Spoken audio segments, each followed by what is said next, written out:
Let me begin by thanking the bipartisan group of U.S. governors who convened this meeting. Few challenges facing America and the world are more urgent than combating climate change. The science is beyond dispute, and the facts are clear. Sea levels are rising. Coastlines are shrinking. We've seen record drought, spreading famine, and storms that are growing stronger with each passing hurricane season. Climate change and our dependence on foreign oil, if left unaddressed, will continue to weaken our economy and threaten our national security.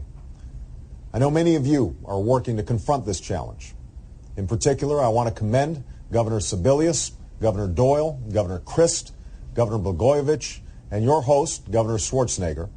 All of you have shown true leadership in the fight to combat global warming. And we've also seen a number of businesses doing their part by investing in clean energy technologies. But too often, Washington has failed to show the same kind of leadership. That will change when I take office. My presidency will mark a new chapter in America's leadership on climate change that will strengthen our security and create millions of new jobs in the process. That will start with a federal cap and trade system. We'll establish strong annual targets that set us on a course to reduce emissions to their 1990 levels by 2020 and reduce them an additional 80% by 2050. Further, we'll invest $15 billion each year to catalyze private sector efforts to build a clean energy future.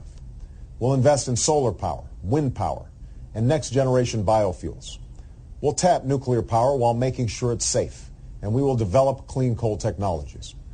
This investment will not only help us reduce our dependence on foreign oil, making the United States more secure, and it will not only help us bring about a clean energy future, saving the planet, it will also help us transform our industries and steer our country out of this economic crisis by generating 5 million new green jobs that pay well and can't be outsourced.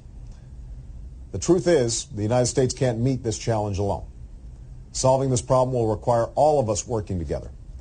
I understand that your meeting is being attended by government officials from over a dozen countries, including the UK, Canada, Mexico, Brazil, and Chile, Poland, and Australia, India, and Indonesia.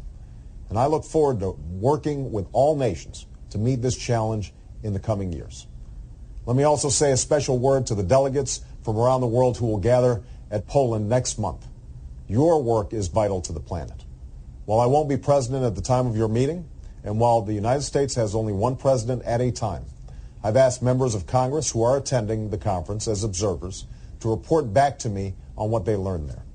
And once I take office, you can be sure that the United States will once again engage vigorously in these negotiations and help lead the world toward a new era of global cooperation on climate change. Now's the time to confront this challenge once and for all. Delay is no longer an option. Denial is no longer an acceptable response. The stakes are too high. The consequences too serious. Stopping climate change won't be easy. It won't happen overnight. But I promise you this, when I am president, any governor who's willing to promote clean energy will have a partner in the White House. Any company that's willing to invest in clean energy will have an ally in Washington. And any nation that's willing to join the cause of combating climate change will have an ally in the United States of America. Thank you.